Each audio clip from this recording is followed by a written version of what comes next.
Maybe the parents would learn some sign language, because that was one of my problems too, that the parents hadn't learned the sign language. So this poor kid left school and no one was signing. I think the beauty of the video modeling, because I went to the service recently. Yeah. On it.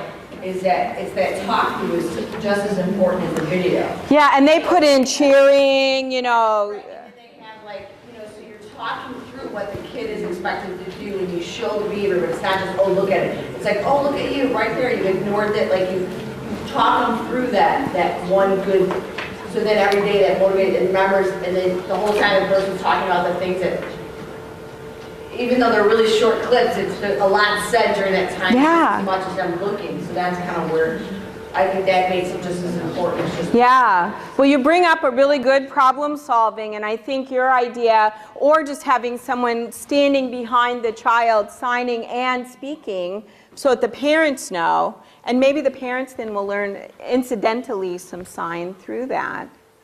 So I think that's one. Yeah, like you said, you might have to set it up more staged. Yeah, it's going to. As opposed to actually capturing. Yeah, because it took me 2 days to capture Sharom, and that was hard work.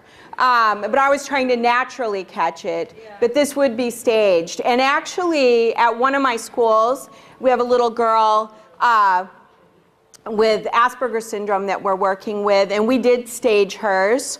And it worked out just as well. The school psychologist is very happy. Yeah. If you say, hey, we're going to put you on video. Yeah. Is it the right way? Or whatever yeah. you're going to do. They're probably going to be more motivated to do it to be on video than... I think so. Now, using this sheet, this would be successful, I think, with a lot of kids, just to work on that. So I'll give you a couple minutes. You can brainstorm, and then we'll go on, because I have something pretty cool to show you. I know you said that you want to present a behavior that you know that be successful with. Would you ever suggest just doing one behavior on that, or would you always pair one that you want to work on with one that you know will be okay with? Only because there's not enough points. Oh, okay. That's why I put 3 on there, because you kind of need more points. And I had a couple of really good questions. She asked up here, could you just have one behavior that you're working on? The only thing with that is that it keeps the points so low that it's hard to earn the difference between a big prize and medium prize, and that's why I have 3 things on there, because that makes the number. And if a 4-year-old could handle 3 behaviors that we're working on, I think pretty much anybody could. On my website, I have this separate under Forms and Tools, and there's the young child version, and it's already got the smiley faces pre-printed. Because I will tell you, a 4 or 5-year-old drawing a smiley face, trying to tell the difference between a great big smile, a medium smile, and a half smile is too hard. So you just have it so that they color it in. And then the teacher version of it has the smiley faces on one side with the numbers on the other side. So I make it as easy as possible for the kids, but their sheet doesn't have the numbers on it to confuse them. I do want to tell you one thing I accidentally did the first time I was thinking this up. The very first time I did this, the kids, all they had to do was match and get 1 point. So a 3 and a 3 matched and they got 1 point. A 2 and a 2 matched, they got 1 point. A 1 and a 1 matched, they got 1 point. Well, then I had a junior high kid do an in-service for me. He started acting way worse than he was acting before, because he knew if he acted up, he could write a 1, his teacher would write a 1, he'd get his points. So I learned the lesson the hard way. A 3 and a 3 have to be worth 3 points. A 2 and a 2 have to be worth 2 points, and a 1 and a 1 has to be worth 1 point. So anytime I learn something the hard way, I always like to share with others. Kids are always very quick to give you an in-service if you have done something wrong. So I try to share those so that you don't make the same mistake. In your book that you have right now, I have in the back some academic and behavioral tips called PIES, Positive Interventions and Effective Strategies. And so this is in there on pages 78 through 96 in your book, just so you could look at that. I hope that matches up right. I sent mine to Kinko's and had it printed off, so that matched up. All right, whole brain teaching. How many of you have heard of whole brain teaching? 1. I'm so excited to be able to share this with you. I think for a kid like Terry, I know we've kind of gotten away from who we were talking about. Remember, Terry was blurting out in class because he wanted to talk and he wanted peer attention. Whole brain teaching is what I'm about to share with you, and I think you are going to love it as much as I do. I want to throw one more thing out. Mystery Hero is a bucket with all the kids' names on a stick, and you can draw one name out. Make sure you draw Terry's name out to choose something to do for the class. Probably more frequently, you know, I always just pulled up the stick and looked at the name and dropped it back down in there. So the kids didn't really know who I pulled. So if I could tell Terry was having his super antsy day and really was going to be blurting a lot, I might pull Terry's name to be my secretary at the board. So the kids think it's random, but really it's not as random as you have the kids thinking it is. WholeBrainTeaching.com is a website. There are tons. If you go to YouTube.com, I think it's .com. If you go to YouTube and type in Whole Brain Teaching, sample after sample after sample will come up. There is a website that's got sample after sample. I wrote to them and I asked them if they had any of their videos closed caption. And they said, no, but that's a really good idea. I said, well, let me know when you get that going. But in the meantime, I tried to close caption this the best I could with the equipment that I have. So I hope this works. Sorry. Thank you for being patient. That gives me time to turn it up too.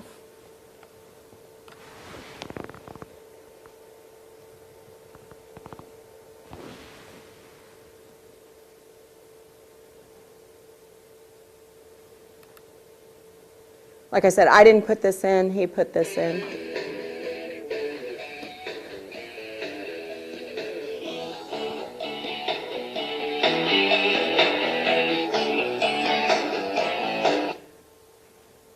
No!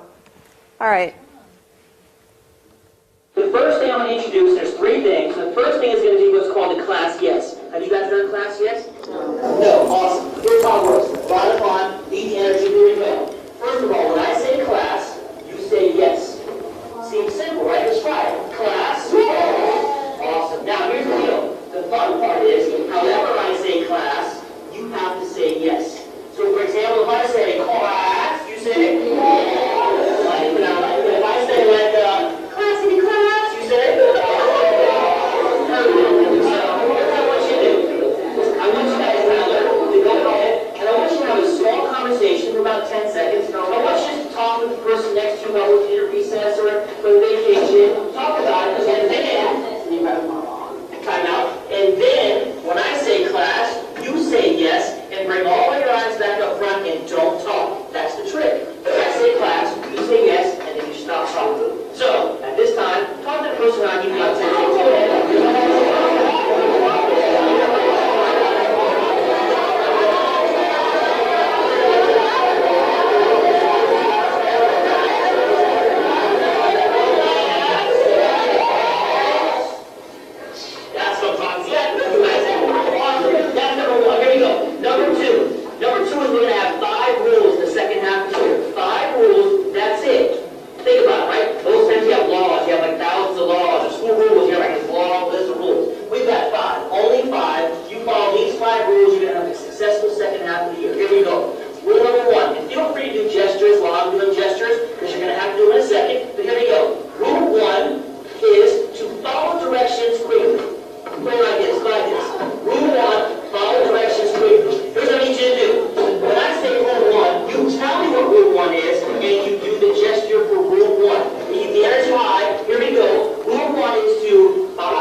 teach that person. Now here's how it works.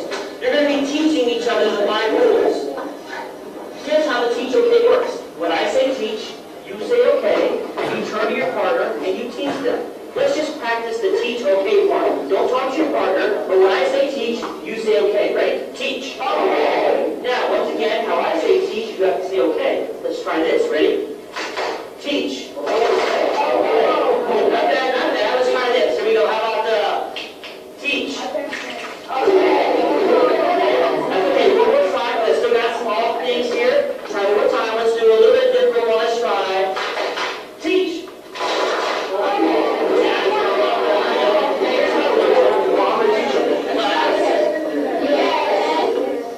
Good. Here's how it's going to work. When I say class this time, you're going to say teach, you're going to turn to your partner, and you're going to teach them the 5 class rules. You're going to use gesture, and you're going to be talking at the same time. You're going to keep repeating those 5 class rules until I say class and bring you back. So, for example, he'll be looking at Michael going, okay, rule 1 is going to be rule 2, rule 3. And Michael, at the same time, look at him going, rule 1, rule 2. They're going to go back and forth. So you're talking at the same time to each other, using gestures, high energy, and you're talking about the 5 class rules. Are we ready? Are we ready? Yeah. Here we go. Teach. Go. Teach them. Let's go. Right back.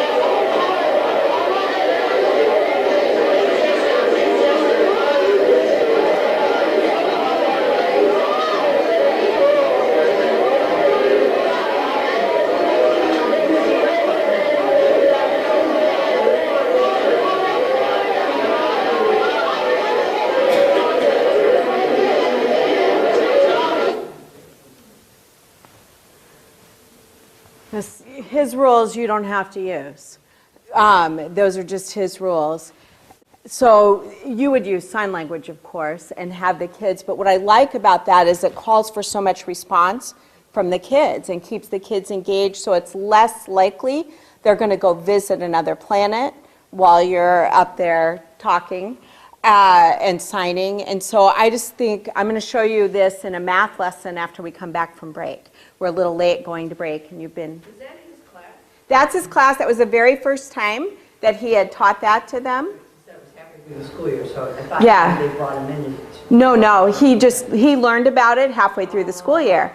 The reason I chose his, because there's tons of them out there, the reason I chose his is because so often you see something like that and you think, oh, okay, I'll start that next August.